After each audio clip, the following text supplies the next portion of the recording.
Sorry for the technical difficulties. So yeah, basically the organizational design is the virtual organization itself. It's designed to have each project assigned to the staff that's best talented to suit the demands for that particular role. And the thing is that roles, goals, and responsibilities are a little unclear at the beginning, and everything is temporary. So this is where things are going to get a little complicated. So as far as motivation goes, motivation accounts for an individual's intensity, direction, and persistence of effort towards obtaining a goal. So within motivation, you got to have a lot of goal setting, because in the end, you're going to have to come together for a certain due date whenever a project is due. And a good thing about this is that it motivates you because overall, this type of organization is low risk and saves a lot of money. Alright, so I'll make this as fast as possible. Group behavior. So all the groups and separate entities a part of the virtual organization have to collaborate well due to the fact that tasks have to be completed by a certain time. So collaboration and getting along is key, and also synchronization. So getting back to the movie industry, for example, every department needs to get along and have communication.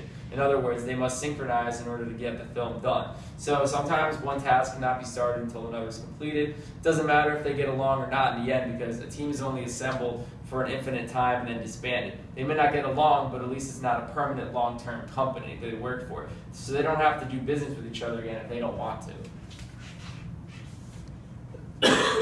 Excuse me.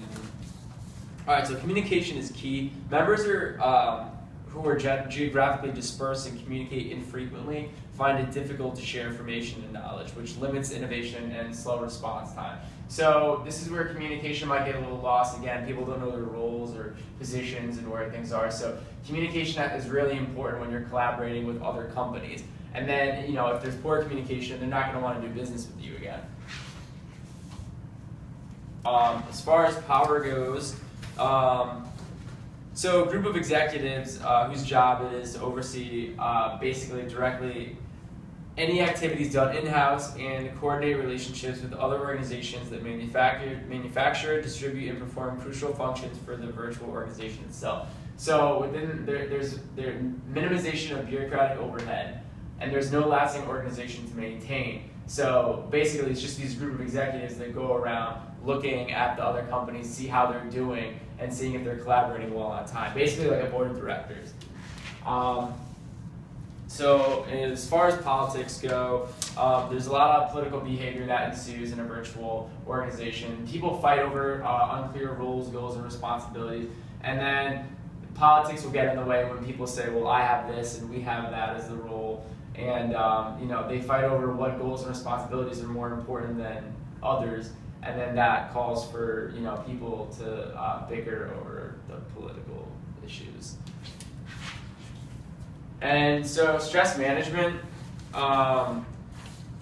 basically there are a lot of ways to go about it. The groups are disbanded at the end, so if you're feeling stressed with the people that you're working with in the groups, you don't really have to worry, because in the end, it's kind of like the end of the semester. You just leave, forget about it.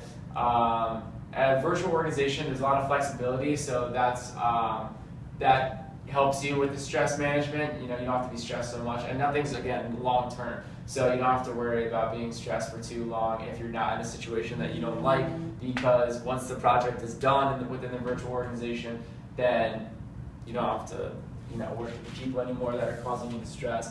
And in conclusion, I'm graduating, so done. So.